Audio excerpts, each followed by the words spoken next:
Have you ever struggled with emotional eating? I know I have, especially when it comes to stress.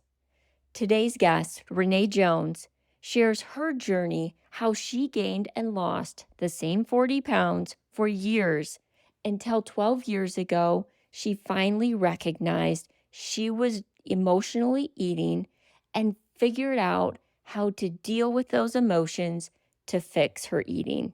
She has an amazing TED Talk with over 700,000 views. Today, she shares her tools and tactics, how she overcame her emotional eating. Welcome to the show, Renee. I've got a question for you. Who's the person you're being? Are you satisfied? It's okay. This is a judge-free zone, and it's exactly why I started the show. Welcome to Be the Person, a podcast for the brave and the curious who are ready to explore who they are fully created to be. I'm your host, Annie Randall, the adventurous one leading this investigative journey of transformation. By delving into topics and asking unexpected questions, we will discover the keys for unlocking our true potential and being our best selves today. You may be surprised by what you find when you let go of fear in order to discover the answers of becoming the person you were made to be. Welcome to Be the Person podcast. I am very excited to introduce our guest today, Renee Jones. She is a speaker and a coach, and you guys, you are in for such a treat today. She has so much valuable information. I have been listening to her on different podcasts. She has a TEDx talk. Welcome to the show, Renee. Thank you for having me. Yeah, I'm just super excited for you to share your own journey and all of the information. But let's start off and let's just talk about you. What do you do today? Tell us a little bit about that. And then also, how did you get there? Today, I give talks to various places around the world and coach people from around the world to help them overcome emotional eating and other forms of self sabotage so they can, reach the goals that they want to reach. And how did you? I know you talk a lot about emotional eating. And was that a personal journey for you? Oh, yes. And I spent 40 years on the diet yo yo, and I'm not exaggerating. Right? My first diet was when I was 10 years old. My mother was a little worried, but she said, "Well, if we get this figured out now, then she'll be free forever. She can manage her weight forever." Only problem was she wasn't very good at it, and I wasn't very good at it. So we'd start a diet, and then we'd do pretty well, and then we'd go off it, and then we'd come back to it when our jeans no longer fit. So I did that for 40 silly years. And when I was staring down my 50th birthday, I thought, okay, things happen to women after 50. If I don't figure this out now, I will be fat and unhealthy forever. So let's go. So I got up on New Year's Day of 2012 and I thought, yes. And I did really well for about 10 to 12 days. And then I had to give myself the talk again. And that went on about every other week until April when I was standing in my closet looking for something to wear so I could go to work. And even my fat clothes were too tight. And I thought, this was going to be my year. What's happened? So I needed a safety pin to get to work that day, but we did it. And I came home and I started doing research to figure out what was wrong with me. I had been trying to do this for 40 years. What was wrong with me? And I came across the term that I hadn't heard before that was emotional eating. And I thought, oh, that's me. Oh, definitely. That's me. And I started looking into that. I found a course that I thought, okay, this will help me. Eventually hired the lady who sold the course to be my coach. And I reached my goal the week before my 50th birthday. And I have not gained it back in 11 years. Wow. That is incredible, especially after doing the yo-yo dieting for 40 years to really figure out that this is what was working for you. Yeah. Yeah. I mean, and you may recognize that you're an emotional eater, and that's great, but you have to do something different. And that's the part we often don't want to do because it's hard to sit in that emotion that you're feeling in the midst of that. Whether that's shame, blame, guilt, unworthiness, sadness, madness, boredom. It's hard to sit in that and not go to your immediate soother, Yeah. So but you have to. you think we go to that immediate soother because we don't want to feel the emotion? Mhm. And we tend to stuff down our feelings and follow it with a food chaser. Mhm. So true. Because they like you said, some of those are really hard to feel. Yeah. Yeah. And we either don't want to face it, don't want to look at it, certainly don't want to feel it, or we choose to, what this became my mantra, face your stuff, don't stuff your face. That's good. That's good. Because it's easy the other way to do that. Oh, it's so much easier to do it the other way, but it gets you what you don't want in the end. Mhm. So if you truly want what you want, how do we figure out how to get you to that? And what do we have to do? It's a lot like a budget. Everybody in January is thinking, "Oh, Jiminy, what did I do over Christmas? Here come the bills." Whew! But you adjust your spending in January, February, or however long it takes you to pay it off in order to get clear of it. Whereas if we looked at December or November, October in the run up, okay, how can we make this work so that we have a lovely time and we don't end up feeling awful? Yes. Yeah. So with food, you're looking at, okay, this is not actually getting me what I want.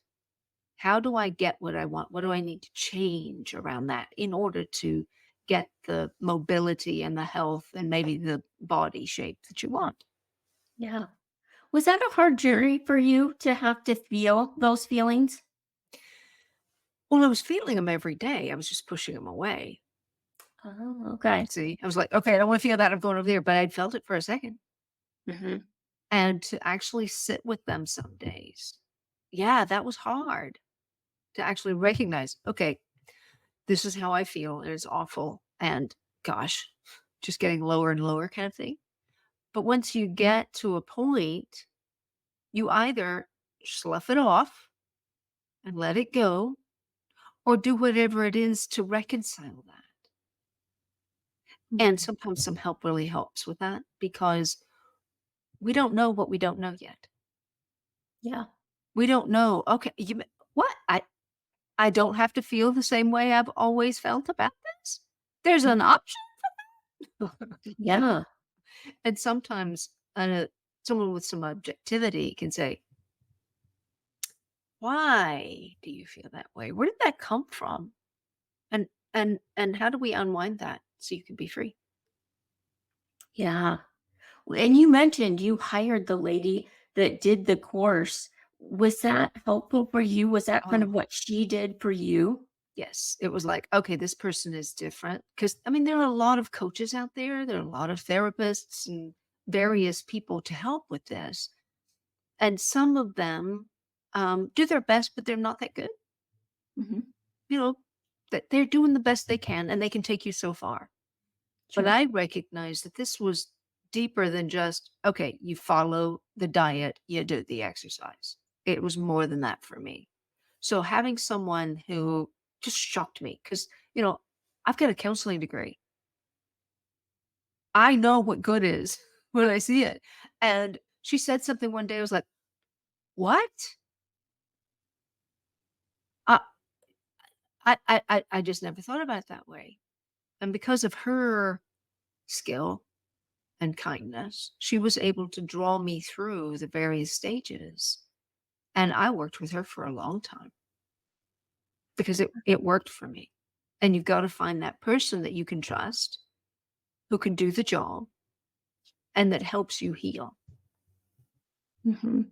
I love that for you because after 40 years, there's a lot there, I'm sure. And I'm sure a lot of our Yes. listeners are listening and thinking the same thing. Wow, like listening to you, they're thinking, that's me.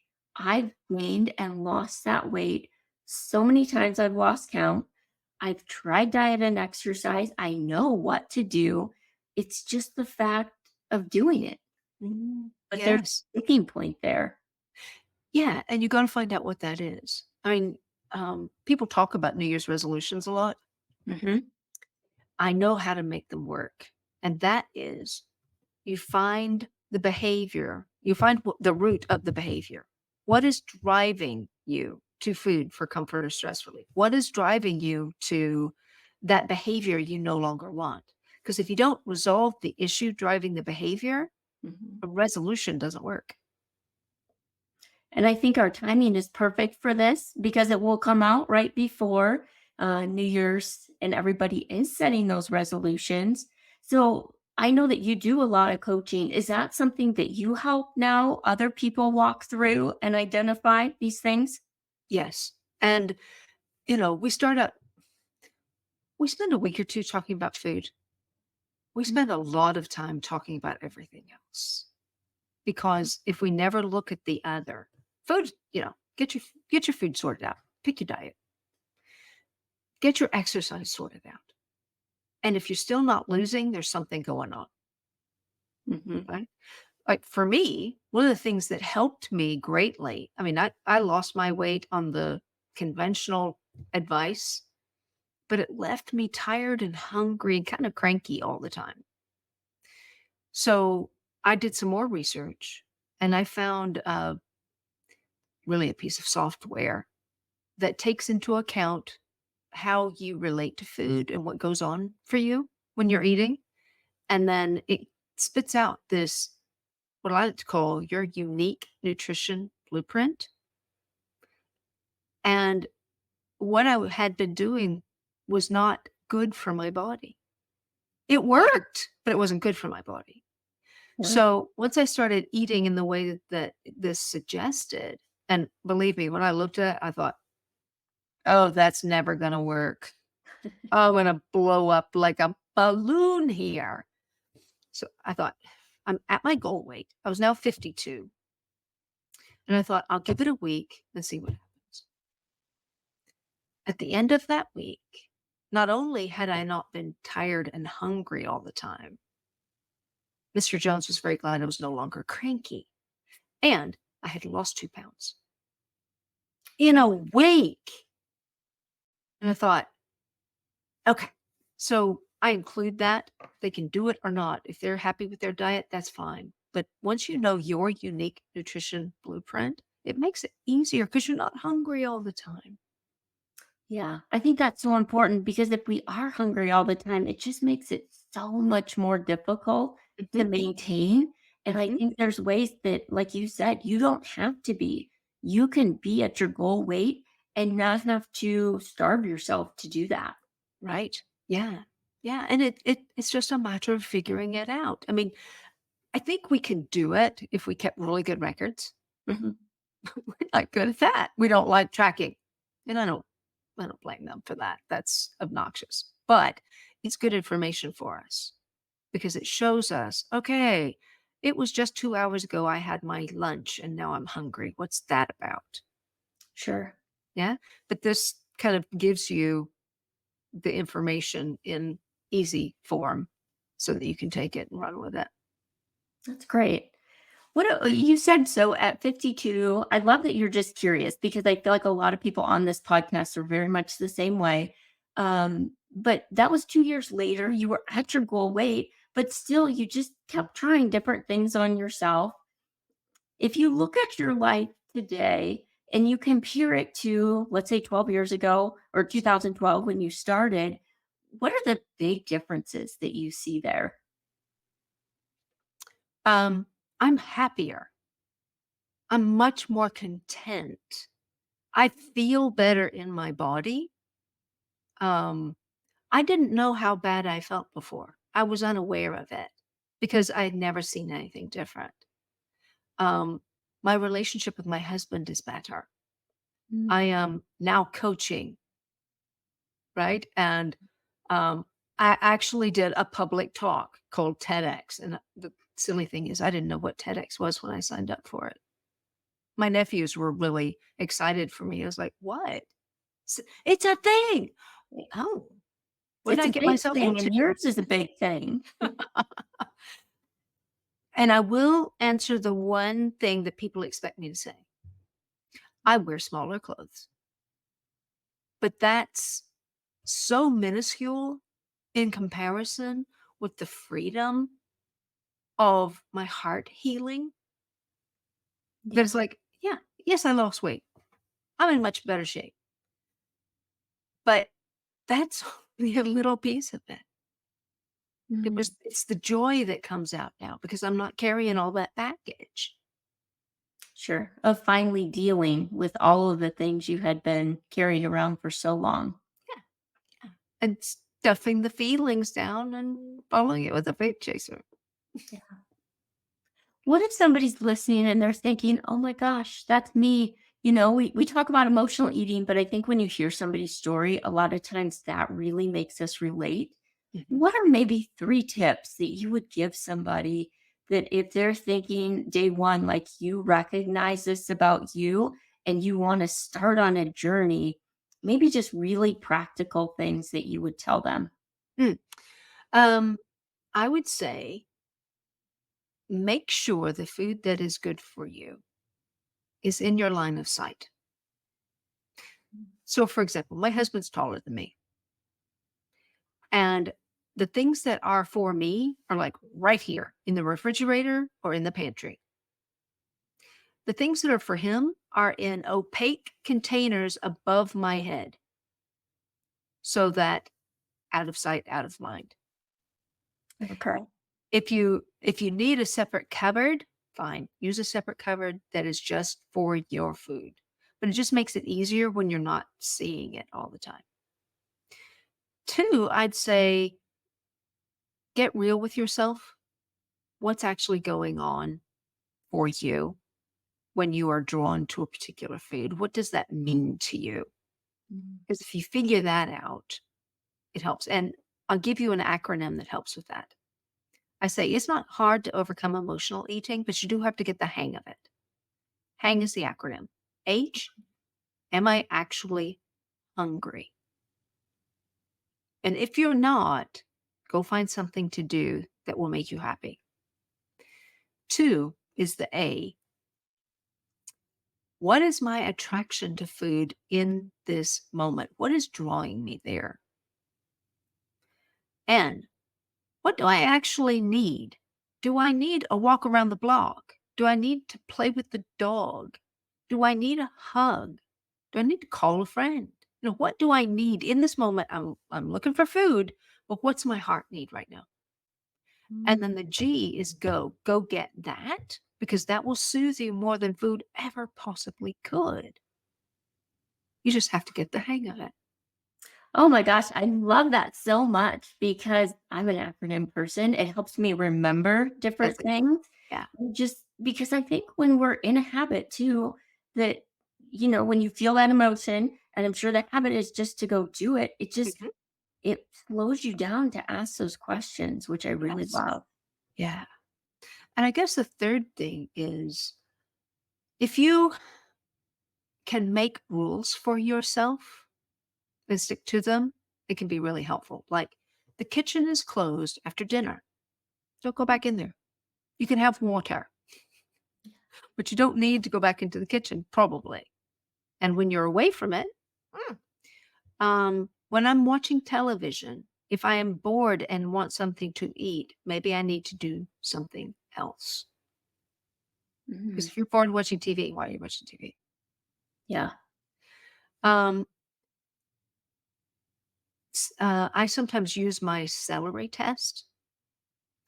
And if I just need something to eat, something to crunch, if celery won't do it, then I'm not actually hungry. Mhm. If you have some celery, crunch through that, and you're still hungry, that's a different matter, That's a right? good test. Yeah, because you have to really be hungry to want to eat celery. Exactly. Mhm. Exactly. And then probably another rule. I got off sugar this way. I made a rule for myself saying I only have sugar on Sundays. And long about Wednesday of the first week, I was just staring down the chocolate chips in the pantry because they were still there. Right, yeah. I thought, no, I only have sugar on Sundays. And the interesting thing was, after about 10 days, my palate had changed and I didn't want sugar so much. Mhm. But keeping to my rule helped me get there. I like that because sometimes we need those rules, maybe not forever, I think, or they just become super easy to follow, like you said. Yeah. But Yeah. just to get us started, those are some really great things just to set out for ourselves. Hmm. Do you struggle with sugar cravings that you don't think is tied to emotional eating? It may be tied to your gut health. I have a protocol that I've used that has really helped me overcome my sugar cravings, and I have a big sweet tooth. So if you struggle with sugar cravings, check out the link in the show notes to my gut health protocol that could significantly help you reduce those cravings. Did you ever break one of those rules and think, oh my gosh, now I've done it? What's going to happen? And what did you do if you broke a rule? Oh, and of course I did. Yeah. And I thought, okay, what's going on? You have to be curious about what's driving that behavior. What do I actually need? I had so much trouble with peanut butter. For years, I was troubled by peanut butter. And it's not that peanut butter is a bad food, it's just the quantity I was eating was not helpful. Okay. And when I finally got curious about, okay, what is it about peanut butter? I go to it for comfort. Okay, where did that start? And if you saw the TEDx, you saw that exercise where we ask, what's the food? Where did it come from? Who gave it to you? What was going on around that time? Because something in there is connected to that food. And for me, my grandmother and I were tight, and we both loved peanut butter, particularly chocolate and peanut butter together. So after she was gone and I no longer had her, peanut butter became the substitute. Mhm. And when I finally realized she's not in that jar, I need to find that love and encouragement that she gave me in a different way. And when I want the peanut butter, I need to go get it. And, Mr. Jones is very good about that. That helps. But it can be a friend, it can be a child, it can be a pet, you know? Just find a way to get that feeling without the food and you get free. Wow. That's so good because we probably all have those foods, that you don't even necessarily recognize until you really ask yourself those questions Mhm. and then think it's more than the peanut butter. Yeah. That's Yeah. just a vehicle, right? Yeah, absolutely. So I've noticed something with men, and that is this one guy said, I get to the end of the day and I've been good all day. So at 10 o'clock, I want ice cream. And I thought that was really interesting. And then other men started talking to me about wanting ice cream, particularly at night. I was like, what is that about? And one guy said, well, here's the thing. When you're in Little League and you win the game, they usually take you out for pizza. But if you lose, they might take you for ice cream. Or when mom and dad take you out to tell you that they're getting a divorce, they usually buy ice cream. So it becomes this is our soother. It's just what soothes us. I was like, wow, that's fascinating. That is fascinating that it's coming up all of those years later and it's tied to something as kids. Mm. Well, that emotional eating is tied to being a child. I mean, you have children, right? Mhm. So when a baby is born and they cry, what do we do? Yeah, we feed them. We feed them. You put something in their mouth, whether it's the bottle or the breast or a pacifier, because it soothes them. There's oral soothing going on. And we have to recognize there are, um, food isn't the only soother we have. Oral soothing isn't the only way we know. It's just the first way we knew. Sure. Okay. Well, we're coming up on the holidays. I know that that triggers a lot of emotions for people anyway. And Mm. then there's all the food and different things. So it can be a challenging time. Tell us a little bit about maybe how do you best navigate that whole season? You have to take a deep breath and decide what your focus is. Is your focus about the particular foods, or is it how those foods make you feel because of the environment you are in? I mean, all you have to do is ask a few people, how do you make dressing or stuffing, depending? And you get so many different ideas, right? Sure. But that flavor is something that sticks with us. I have the family recipe. I got it from my mother, who got it from her mother, who got it from her mother. So we are the keepers of the Thanksgiving dressing, Christmas dressing recipe. And if it doesn't taste quite like it's supposed to, it's wrong, right? Or maybe it's a particular sweet thing. You always have this at Christmas or whatever holiday. They're just specific things for particular holidays. But it's not the food. It's being with the family if it's a good one, or being away from them if it's not. That you find a way to do it. Yeah. Yeah. So what I often tell my clients is, yes, it's the holidays, but we're really talking about a couple of days. It's a holiday, not a month. Mhm. So even though my rule is I only have sugar on Sundays, if it's a holiday, I make an exception. Okay. So for Thanksgiving, for Christmas, for Easter, for the summer barbecue, for birthdays, I have what I want. I may have less of it than I used to want, but I have those flavors. I allow myself that because the next day I can go back to eating the way I always have, and I can adjust whatever extra that I put on for that holiday. But it's never more than like a pound, two. And that's usually because the body is going, wait a minute, what am I going to do with that? Right.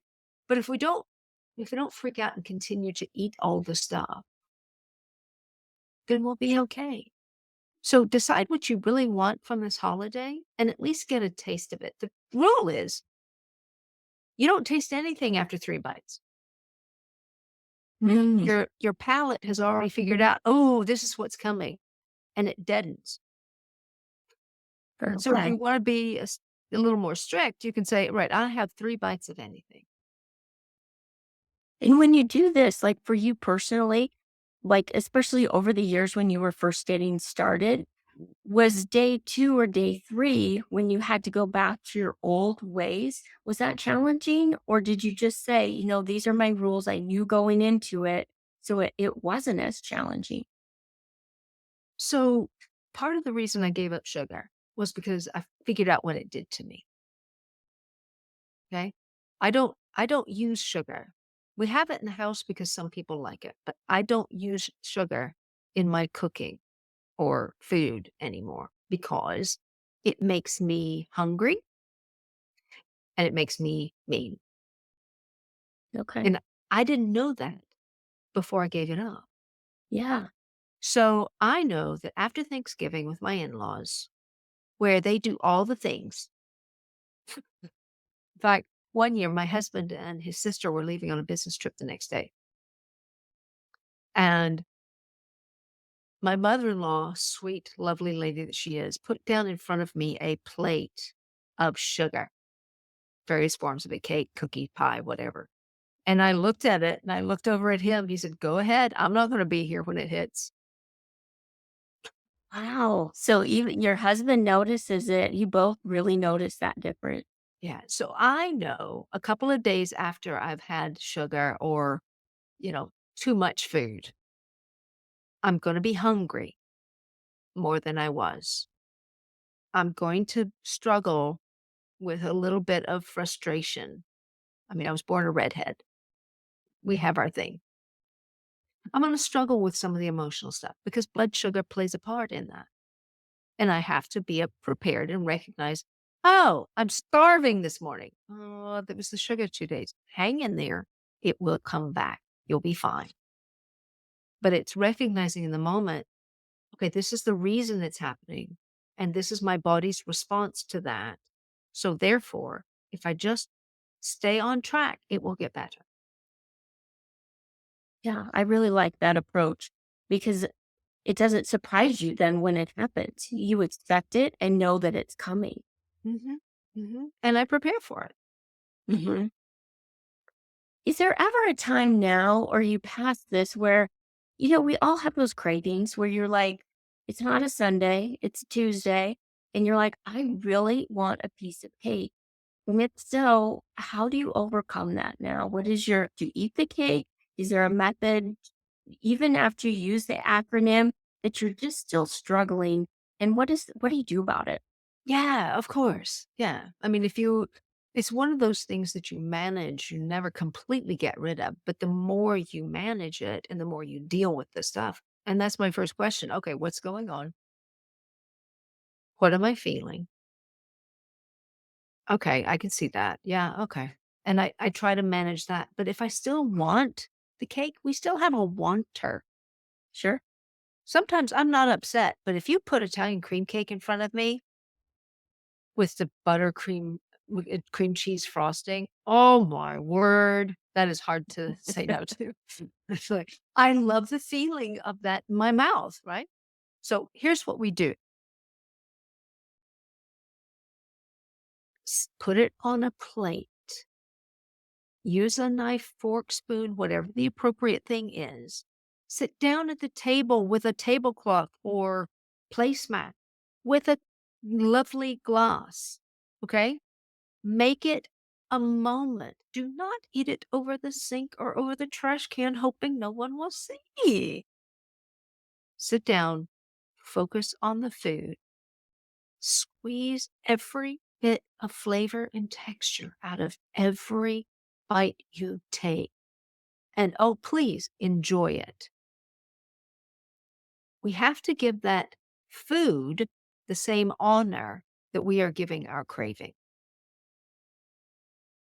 If you're going to do it, enjoy it. Because once you enjoy something, it takes away the desire for it later. Oprah told a story once about going to France, and she bought two croissants, knowing she would swallow the first one whole and she could enjoy the second. Wow. What about enjoying the first? And part of it is we ate it so fast, we didn't taste it. So we need another one. Yeah. It's very normal. It happens. But focus on both and you get your desire for food, for that experience, all in one go. And if you do it and you sit down and you enjoy it, what about the people that say or deal with the guilt afterwards? Oh, I shouldn't even ate that one. I shouldn't have done that. Well, all right, you probably shouldn't have, but like if you pick to enjoy it and you use that, I love that. But what about dealing with that guilt or what comes up afterwards? Well, you can feel guilty or you can get busy. Which one Mm. makes you feel better? I mean, I get it. The guilt is sort of like punishing ourselves for not doing what we said we wanted to do. So how about now you just do what you said you want to do and don't waste time feeling guilty because that just makes you feel worse. Yes. Learn the lesson and move forward. Mhm. And I know that can be so hard to do and hard to learn how to do. But the more you do, it will become second nature. We've done it the other way for a long time. Yeah. Yeah? We have to Mhm. learn how to do it differently. I used to work in a hospital and watching people go through physical therapy and learn how to walk again. They've been doing it for years. And now they can't do it anymore. They had to learn a new way to do it. And with food, that's what we're doing is we're learning a new way to interact with it that gets us what we want as well as what we need, but not what we don't. Yeah, that's great. And do you feel like when you start to work with somebody, do you feel like they know those emotional triggers or know or is that just for some people, it's so brand new that it takes a while? Yes, all of that. Some of Oh, them know exactly what it is. They just don't know what to do with it. And okay. some of them, they have the trigger, they just don't recognize it. And that's where someone who's objective and apart can say, why did we do it that way? Yes, it's the way you've always done it. Why? How does that work for you? Is it working for you? And then some, it's just like news. They've never heard it before.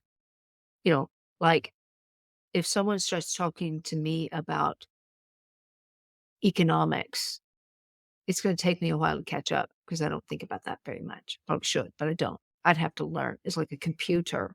If my husband weren't around, I would not be doing this because he knows all of this. And I have a long learning curve on this. And it's the same way on food and how we've done it. It's so uh, granular to our existence. And yet we don't think about it a lot. We haven't learned a lot. We've just done what we've done. Hmm. It's easier, it's fun, it's how it's done, but it doesn't mean that it's good for us.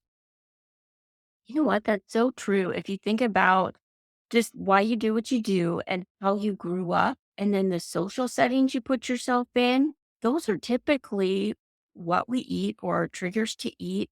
And gosh, a lot of, like you said, your mom wasn't very good at it. A lot of parents probably aren't very good at it. And now they, are passing that along, doing the absolute best they can because nutrition isn't something that typically is taught unless you specialize in a field. Mhm, mhm. I remember, I mean, I'm old enough, I did home ec in high school because we didn't it was a small school, we didn't have foreign language. English was a foreign language to a lot of people because they were not, um it's what they'd learned, right? Yeah. So I remember we were supposed to write down like a menu. So I basically wrote down what we had. What do you chicken fried steak, mashed potatoes, and gravy isn't balanced? It's what we have at least twice a week. My father loves it. How's it not balanced? I didn't know. Yeah. But you learn as you go because what was done in your home isn't always the best. Parents try, they do the best they can with whatever, right? But it's sometimes cheaper to get the Happy Meal or other fast food, whatever, than it is to fix a proper meal. Mhm. But once you know, it's important to do what works for your body. Yeah. I think that's super important. And just because you did it in the past doesn't mean you have to continue and do it in the future. No, we're not wearing pencil skirts every day to work, are we? No. Drinks your Haven't. mouth and change. I know you've done a lot and you have a lot going on. What are you most excited about in this season? Oh, and I just love helping someone heal their heart. There's that moment when I say something, it's almost like a dog. They go, and you can see the wheels turning and them going, I never thought about it that way. And it's like you can see into their heart and life and know that things are changing for the better. I just love that moment. Yeah, because really it changes somebody's life forever. And really, Yes. if we're thinking about it, it probably changes their family's life as well. Yeah. Yeah. Because particularly for women, if mama is in a very good place, the whole family gets in a better place because they're such the hub of the wheel and they affect everybody around. Yeah. Yeah, I'm so glad that I'm not glad you had to go through this journey, but I feel like you are just using it in a way that is helping so many people. And I'm so grateful for you sharing today. Thank you for letting me. Yeah. What is the best way if people are interested to learn more about you or connect with you as a coach? What is the best way for them to do that? I have a website, packyourownbag.com, and Facebook, Instagram, YouTube. It's mostly at Pack Your Own Bag. Okay. So, yeah. Awesome. I'm going to put all those links in the show notes so people can connect with you. And if you haven't watched the TEDx talk, I highly recommend it. It's such great information. They can see you on stage, and you really, really do a great job there. Oh, thank you. I'm so scared. I bet. Very nerve wracking. Yeah. Yeah.